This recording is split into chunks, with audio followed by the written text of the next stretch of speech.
السلام علیکم، کیسے ہیں آپ سب؟ امید ہے کہ آپ سب ٹھیک ہوں گے۔ آپ کو پتہ چل ہی گیا ہوگا آج جو بک ہے وہ ہادی اکبر کی شاعری کا خصوصی مطالعہ ہے۔ یہ شروع ہونے تو نہیں جا رہی ہے، خیر اس کا آلریڈی ایک کوسچن جو ہے وہ میں نے اپلوڈ کر دی ہے، اور وہ بتا دوں گی وہ کوسچن بھی کون سا ہے، اور یہ پکیزہ کی ریکویسٹ پہ میں یہی والی بک سٹارٹ کر رہی ہوں۔ فرسٹ کوسچن تھا اس کا ہادی اکبر کی شاعری کا خصوصی مطالعہ۔ تو یہ دو ویڈیوز میں نے بنائی تھی، ایک میں نے کیونکہ ایک جو تھی وہ تنقید میں بھی ان کا حالی کا کوسچن آ رہا تھا، وہ اس میں یہی والے پوائنٹس ہیں، آپ کے ایک ہی کوسچن دونوں میں چل جائے گا۔ اور میں نے یہ جو اس بک کا ایک پہلا جو ویڈیو بنائی ہے اس میں صرف میں نے اس کی ہیڈنگ اور کچھ اشعار جو اور کوٹیشنز جو اس میں انکلوڈ کرنی ہے صرف وہی میں نے ڈیفائن کی تھی، باقی اس ویڈیو کا میں نے لنک دے دیا تھا۔ اور ابھی بھی آپ کا جو آج کا جو آپ کا کوسچن ہے وہ ہے مولانا حالی کی نظم نگاری، اور آج میں آپ کو اسی ویڈیو کے ڈسکرپشن میں وہ ان دونوں ویڈیوز کا لنک دے دوں گی، اگر آپ نے مس کیا تو آپ انہیں بھی دیکھ لیجئے گا۔ سٹارٹ کرتے ہیں اپنے کوسچن۔ مولانا حالی کی نظم نگاری انجمن پنجاب کے حوالے سے حالات زندگی انجمن پنجاب کے اہم مقاصد۔ انجمن پنجاب کے ابتدائی جلسوں میں مضامین پڑھنے والوں کے نام، مولانا حالی کی نظمیں، یہ ساری آپ کی ہیڈنگ ہے، اور اس کے نیچے برکھا رود، نشاط امید، حب وطن، یہ ان کی نظمیں ہیں، اور ان کی پھر اس کے بعد ایک کوٹیشن آپ کی ہیڈنگ آئے گی مولانا حالی کی نظموں پر ایک نظر، اور یہ ان کے نظموں کا نام ہے۔ اس کے بعد سادگی، سلاست، دھیما پن اور تشبیہ استعارہ کا استعمال، ادب برائے زندگی، مقصدیت، استدلالیت، عقلیت۔ نیکسٹ وہ کوٹیشنز جو آپ نے اس کوسچن میں ایڈ کرنی ہے، اور میں اس کو بھی پڑھوں گی نہیں، یہ جب کوسچن میں آگے ساری ہیڈنگز ریڈ کروں گی تو یہ ان میں کر دوں گی۔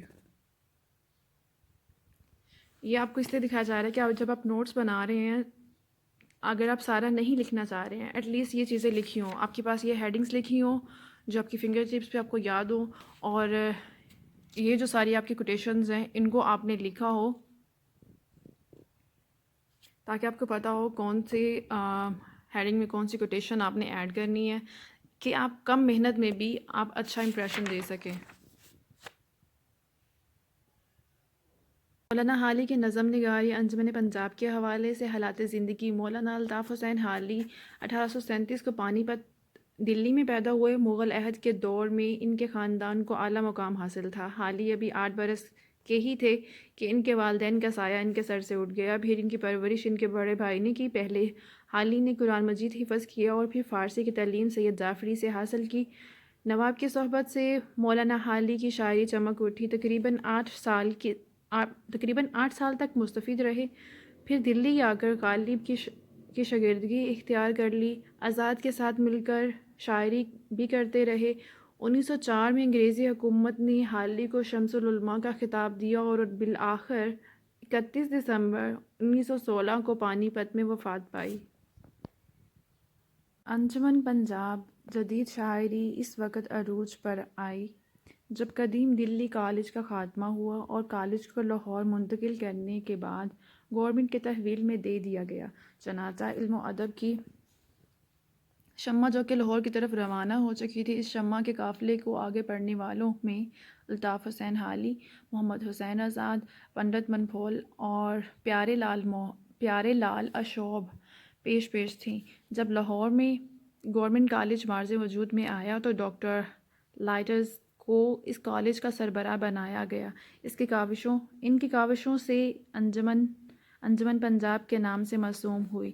انجمن پنجاب میں ہونے والے ان مشاعروں کا بڑا مقصد سرکاری اداروں کے لیے منتخب موضوعات پر نظمیں فراہم کرنا تھا، لیکن یہ مشاعرے اس حد تک محدود نہ رہے، بلکہ ان میں یہ بھی کوشش کی گئی کہ اردو شاعری کو عشق و عاشقی کے روایتی موضوعات سے نجات دلائی جائے۔ انجمن پنجاب کے اہم مقاصد یہ ہیں کہ قدیم مشرقی علوم کا احیاء، دیسی زبانوں کے ذریعے عوام میں تعلیم کا فروغ، صنعت اور تجارت کی ترقی، علمی ادبی مسائل کا ادراک، معاشرتی اور سیاسی مسائل پر نظر۔ انجمن پنجاب کے ابتدائی جلسوں میں مضامین پڑھنے والوں کے نام، اور ان لوگوں میں وہ لوگ جنہوں نے جلسوں میں جن لوگوں نے مضامین پڑھے ان کے نام یہ ہیں: مولانا محمد حسین آزاد، پنڈت منبھول، مولوی عزیز الدین، ڈاکٹر لائٹس، پروفیسر علمدار حسین وغیرہ شامل ہیں۔ مولانا حالی کی نظمیں۔ حالی نے انجمن پنجاب کے زیر اہتمام منعقد ہونے والے 10 مشاعروں میں سے صرف 4 میں شرکت کی، اور ان کی 4 نظمیں برکھا رود، نشاط امید، حب وطن،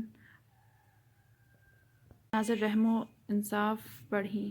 ان 4 نظموں کو اردو نظم نگاری کی تاریخ میں ایک اہم سنگ میل کی حیثیت حاصل ہے۔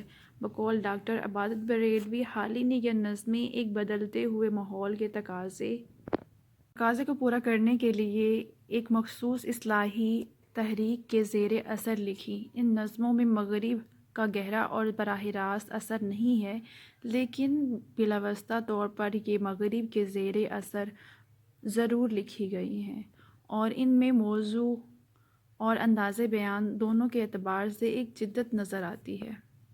مولانا حالی کی نظموں پر ایک نظر۔ مولانا حالی نے اپنی نظمیں مثنویوں کی شکل میں تخلیق کی ہیں، اور یہ انجمن پنجاب کے تحت لکھی گئی ہیں۔ برکھا رود، یہ نظم حالی نے 1874 میں لاہور میں لکھی۔ حالی اردو کے بڑے قادر کلام شاعر ہیں، زبان و بیان پر پوری قدرت رکھتے ہیں۔ اس نظم میں گرمی کے موسم کی شدت کو بیان کیا ہے، اور گرمی کے حالات میں انسان اور جانوروں پر کیا گزرتی ہے۔ اسی آلہ میں موسم برسات آ جاتا ہے، گرمی کی ساری کوفت اور شدت دور ہو جاتی ہے۔ مردہ تنوں میں جان سی آ جاتی ہے، اور چاروں طرف برکھا شروع ہو جاتی ہے، جس سے چاروں طرف ہریالی نظر آنے لگتی ہے۔ اس نظم کی منظر نگاری نظم کی دلکشی میں اضافے کا باعث ہے۔ اس نظم میں جذبہ الفت انتہائی عروج پر ہے۔ اس کے لیے ان کے اشعار جو ہیں وہ ملاحظہ کرتے ہیں: گرمی کی تپش بجھانے والی، سردی کا پیام لانے والی، آتی ہے بہت دعاؤں کے بعد اور سینکڑوں التجاؤں کے بعد، بچوں کا ہوا تھا حال بے حال، کملائے ہوئے پھول سے گال۔ حالی نے اس نظم میں تہذیب و معاشرت میں جو خرابیاں تھیں ان کو کس طرح دور کیا جائے اور اس نظم میں بیان کر دیا۔ برسات کے موسم میں غریبوں پر جو دکھ اور مصیبت کے پہاڑ ٹوٹتے ہیں، ان کے مداوع اس نظم میں خوب کیا ہے۔ برسات میں بازاروں کا جو حال ہوتا ہے ان کا نقشہ دیکھیے کہ انہوں نے کس طرح کھینچا ہے: بازار پڑے تھے سارے سنسان، آتی تھی نظر نہ شکل انسان۔ حالی جدید اردو شاعری کے امام تصور کیے جاتے ہیں۔ ان کے لہجے میں نرمی اور آواز میں درد ہے، اور انداز بیان نہایت سادہ اور آسان ہوتا ہے۔ بقول صالحہ عابد حسین، برکھا رود پڑھنے سے اندازہ ہوتا ہے کہ حالی کا مشاہدہ کتنا گہرا، نظر کتنی باریک تھی، اور مشاہدہ قدرت اور مناظر فطرت کو انہوں نے کس قدر غور سے دیکھا ہے۔ نشاط امید انجمن پنجاب کے مشاعروں میں پڑھی جانے والی نظموں میں سے کی دوسری نظم ہے، اور جسے حالی نے 3 اگست 1874 کو منعقد ہونے والے مشاعرے میں پڑھا تھا، اور اس نظم کے 89 اس کے بند ہیں، اس کے اشعار ہیں۔ اس نظم کے عنوان ہی سے ظاہر ہے کہ انسان کے دل میں اگر امید کے دیے بجھ جائیں تو اس کی دنیا میں اندھیرا ہو جاتا ہے۔ یہ امنگیں اور امیدیں ہی دل کو تر و تازہ رکھتی ہیں۔ ویسے بھی نا امیدی کفر کے نزدیک ہے، دنیا تو امید ہی کے بل بوتے پر دائم ہے۔ مولانا حالی نے اس نظم میں امید کو مذہب و تاریخ سے ثابت کیا ہے۔ اس نظم میں بتایا گیا ہے کہ پر امید شخص کیسے خوش ہوتا ہے اور نا امید شخص کس طرح ناکامی کا شکار ہوتا ہے۔ یہ نظم اس دور کی یادگار نشانی ہے جب مسلمانوں کے قلوب و اذہان پر خوف، حسرت، یاس اور قنوطیت کے بادل منڈلا رہے تھے۔ مولانا حالی نے سوچا کہ اس طرح مسلمان قوم ہمیشہ کے لیے زوال کا شکار ہو سکتی ہے۔ اے میری امید، میری جاں نواز، اے میرے دل سوز، میری کارساز، ہوتا ہے نا امیدیوں کا جب ہجوم، آتی ہے حسرت کی گھٹا جھوم جھوم۔ حب وطن یہ نظم ان کی پڑھی جانے والی مشاعرے میں تیسری نظم تھی انجمن پنجاب کی مشاعرے میں، اور حالی اس نظم سے حب وطن سے مراد اپنے آبائی وطن سے لیتے ہیں۔ اس نظم کا موضوع وطن کی محبت یہ حالی نے اپنی ذہنی کیفیت میں لکھی، جو ان پر اپنے آبائی گاؤں یعنی پانی پت سے دور ہونے کی وجہ سے طاری تھی۔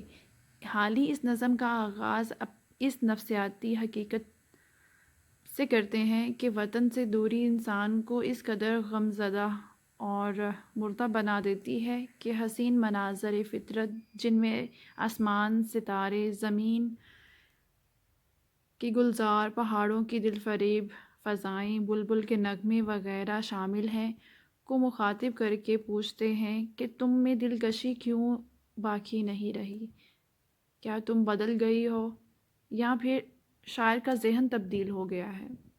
حالی وطن کی دوری کو شدت سے محسوس کرتے ہیں اور شدت میں بیان کرتے ہیں۔ حالی فرماتے ہیں، اے وطن، اے میرے بہشت بری، کیا ہوئے تیرے آسماں زمیں، کہ میرے وطن جو میری جنت تھا کیا ہو گیا تیرے آسمان اور زمین کو۔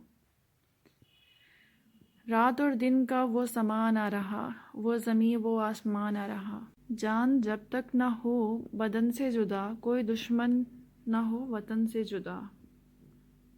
شعر بہت اچھا لگا ہے۔ رات اور دن کا وہ سما نہ رہا، وہ زمیں وہ آسمان نہ رہا۔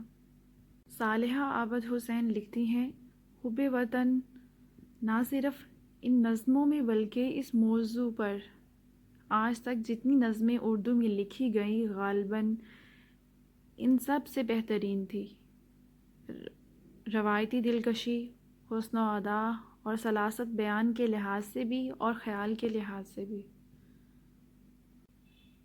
رحم و انصاف یہ ان کی جو تھی چوتھی پڑھی جانے والی نظم تھی، اور یہ 111 اشعار پر مشتمل تھی، اور یہ چھٹے مشاعرے میں پڑھی گئی تھی جو کہ تھا 14 نومبر 1874 میں منعقد ہوا تھا۔ یہ نظم ایک مباحثے اور مکالمے کی صورت میں لکھی گئی۔ یہ رحم و انصاف کے درمیان ایک خوبصورت مناظرہ جس میں دونوں اپنے اپنے اوصاف بیان کرتے ہیں اور ایک دوسرے پر اپنی برتری فوقیت جتانے کی کوشش کرتے ہیں۔ رحم اپنی اہمیت پر نازا ہے تو انصاف اپنی لڑائی پر فخر کرتا ہے۔ دونوں کے درمیان ہونے والے اس مناظر کا فیصلہ آ کر عقل کرتی ہے اور انہیں اس حقیقت سے آشنا کرتی ہے کہ اپنی جگہ دونوں کی اہمیت جو ہے وہ مسلم ہے، دونوں آپس میں لازم ملزوم ہے۔ رحم کے بغیر انصاف بے معنی ہے اور انصاف کے بغیر رحم بے حیثیت ہے۔ رحم ادھر عدل سے کہتا ہے کہ تو ہے کیا چیز، اور ادھر رحم کو ہے عدل سمجھتا ناچیز۔ نظم کے آخر میں رحم اور انصاف ایک ہو جاتے ہیں۔ رحم اور عدل سے جب عقل نے تقریر کی اور دی ساتھ ہی حالی نے شہادت اس کی۔ یہ موضوع معاشرتی زندگی کے لیے نہایت اہم ہے اور اس نظم میں معاشرے کی اصلاح مقصود ہے۔ مولانا حالی نے ان کی اہمیت اجاگر کی ہے اور اردو ادب میں ایک انوکھی چیز کا اضافہ کیا ہے۔ اور باقی سارے جو پوائنٹس ہیں یہاں تک آپ کو ڈیفائن کر دیے گئے ہیں۔ آگے ہے سادگی، سلاست، دھیما پر تشبیہ استعارہ، اور یہ ساری جو چیزیں ہیں یہ ان کے نظم نگاری کی خصوصیات ہیں جو کہ آپ کو پچھلے کویشچن میں پڑھا دی گئی ہیں۔ ایک دفعہ آپ وہ ویڈیو دیکھ لیں، یا آپ اس لیول پہ ہیں کہ اس کے بارے میں خود سے لکھ سکتے ہیں۔ Thank you for watching. Allah حافظ۔